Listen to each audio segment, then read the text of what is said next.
Hi everyone, and welcome to this special Women's Day celebration podcast, brought to you by the NASENI window. This year's theme is Give to Gain. That is exactly what NASENI has been doing through several initiatives like the She Fly initiative. It is a premier drone training program for female staff of NASENI. The initiative had NASENI women trained to operate agricultural drones under the train-the-trainer process, gaining real skills and real technology. We also have the Delta. The Delta initiative is for women outside the agency.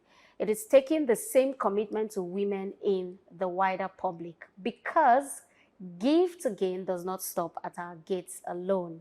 I am Margaret Ogbo, and with me today I have Halima.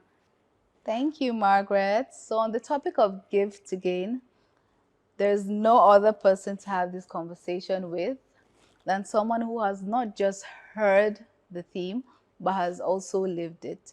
Today we have a special guest joining us, Mrs. Jamila Camille. She's part of the She Fly team members. Naseni gave her an opportunity. She gained, women gained, and Nigeria gained. So today she's going to be telling us how the whole journey was and the entire process. Thank you. Okay, thank you. There's a popular saying, and that is if you invest or if you empower a woman, you're empowering not just her home, her community, but the nation at large. And this year's theme for the Women's Day celebration is Give to Gain. Can you tell us how and what that means to you? Basically, it's just simple. Give and then you gain. So more like when you empower women, you teach women, you give them opportunity to learn, to be part of science and technology. You are not only teaching the woman, you are teaching the whole community, the whole nation benefits from it. And personally, being in the science and engineering environment, I've been able to contribute to meaningful projects. So, and this has helped me to gain confidence, and that has encouraged me to also want to teach the younger generation. This is also going to encourage younger people. When they see women there, they want to take part in it. They know that women they have space in this thing as well. So you're not only gaining, larger communities gaining, and the nation will be gaining. That's just it. Yeah, I agree with Jamila. As an engineer myself, we noticed there's a huge gap between male and female engineers, and that representation really does matter. Because once you see someone, you're like, oh wait, I can actually achieve that, this thing is actually doable.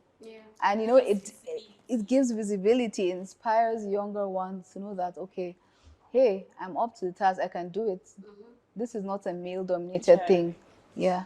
This brings me to the project you were a part of, She Fly. Like the word fly in that phrase implies, you guys, you did represent NASENI very well. I would like to find out from you, how was that entire process? How did it go? What happened? Just, let us know how everything played out. Okay, first I'm going to correct that. So it's not like a project that was part on. It's something that is like this. It's continuous. Like it's not done. Okay. So I'm still a team member. Okay. So the goal is for us to train people as many as we can. So it's ongoing. It's not completed yet. So basically, Ship Fly cohorts. I'll call it a cohort. It's from NASCAV. So NASCAV is a collaboration between NASENI and Cavatin Helicopters. So an introduction into the aviation technology, basically. So SheFly is a female-only cohort, like a team, trained on agro drones. But you can't just, it's drones. I cannot just go and pick up agro drones and start flying agro drones because they are big drones. I have to learn the basics of drones. So we started with the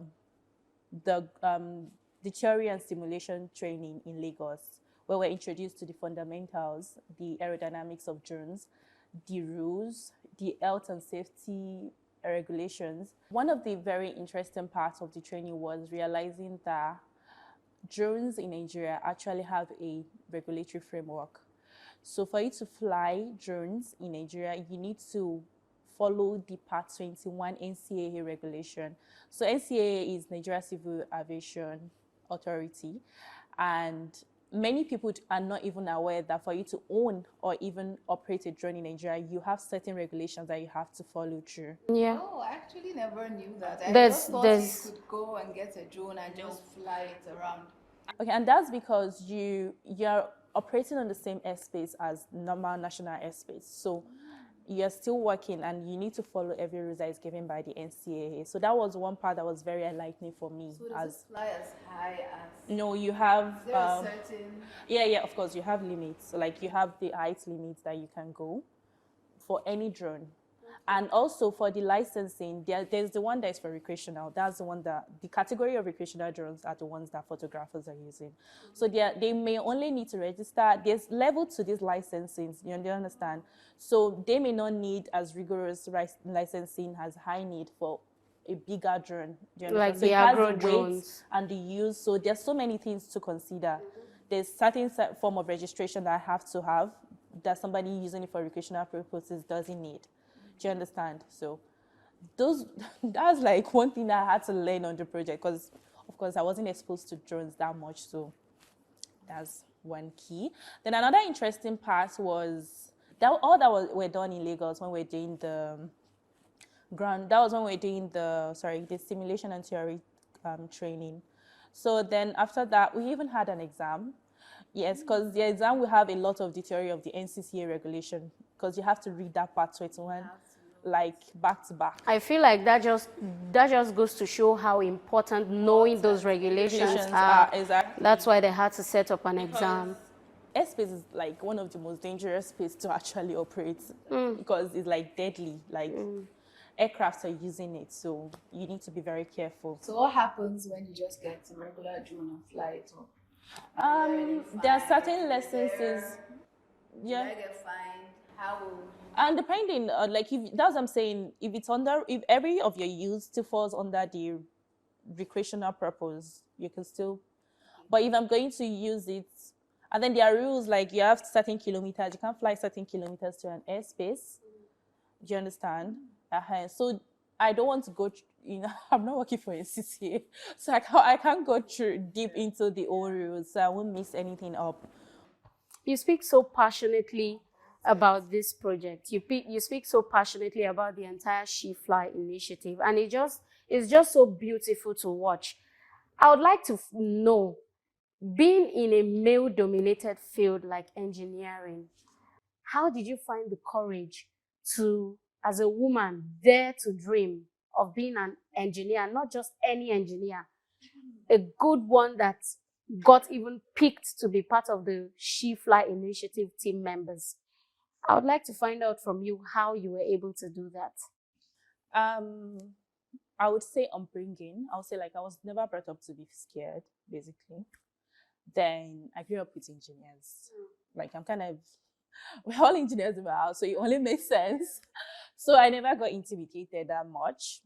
But it's still very intimidating, like, because there are a lot of men, like, you feel like, are they going to even take me serious at all?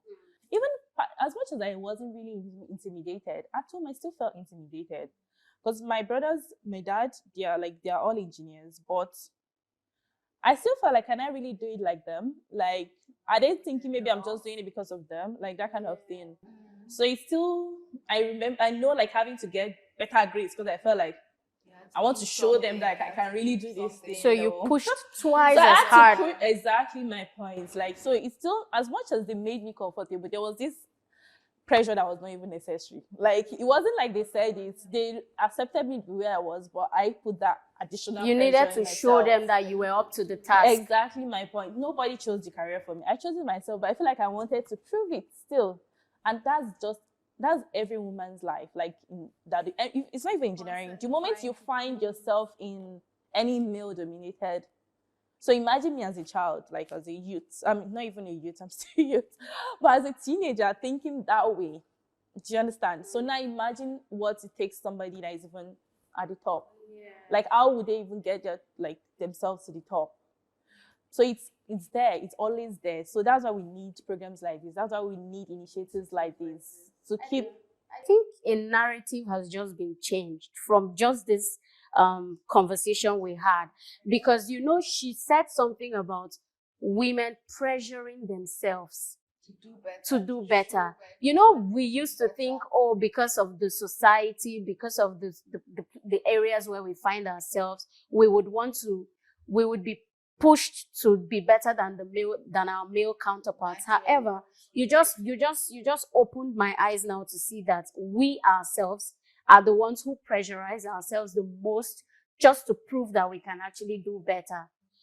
Then one thing I've kind of learned being in the male dominated area is that, like, what you can do with actually your values, like, not even values, is that the word? Like, being up to the task. If you can do your work, that speaks for you. So it's not about your gender. Like, the world is liberating, like, people are learning. So it's not about your gender exactly again. Like, if you can do the work and you're able to convince people that I can do this thing, then the results are going to speak for yourself. Like, you don't need to actually really break so much of gender. Like, that's if you've already gotten the opportunity. So no need for that pressure that much again. As much as we still need to do awareness, definitely. But that's what I've learned. I don't need to really go and say, oh, I'm a lady, I need to do this thing. Let me do my job well, and that will speak for me. So that's what I've kind of just, to suppress that pressure. Like, if I'm getting results and you're seeing that I'm actually doing well, why do I need to explain myself again? Then that's on you if you are going to judge me by being a lady or not. And it's a good thing that here at NASENI, we give women opportunities to thrive. Our EVC is a he for she. Whenever there's an opportunity for a woman to, skyrocket in her career, he just he grabs it and he pushes women to do better. I feel like if more women, which I know they would here in NASENI, were given opportunities to venture into different science, technology, yes, engineering, STEM in general, the world would be a better place. Innovations would come up, people would do things, women would create things, and then women know what the household need.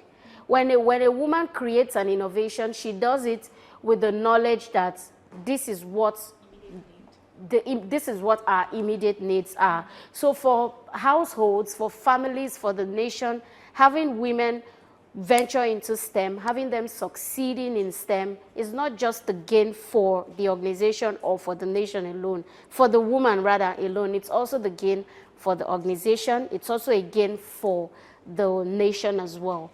Thank you so much for joining us, Mrs. Jamila. We had a lovely, lovely, lovely conversation. We spoke about, all the important topics, topics we don't really talk about, we don't really engage in. And yes, it was very insightful. And we've been stressing give to gain the entire time.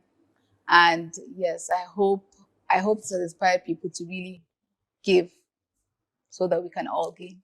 Thank you so much for having us, Jamila. My pleasure. Thank you for having me. Like Halima already said, Give to Gain speaks to mentorship. It speaks to courage. It speaks to investing in women and girls today so that tomorrow will be stronger, smarter, and more inclusive. Thank you very much for being part of our conversation today. You can follow us on all our social media platforms at NASENI HQ. For more information, you can also reach us at www.naseni.gov.ng. Keep being a powerful woman and keep investing in women.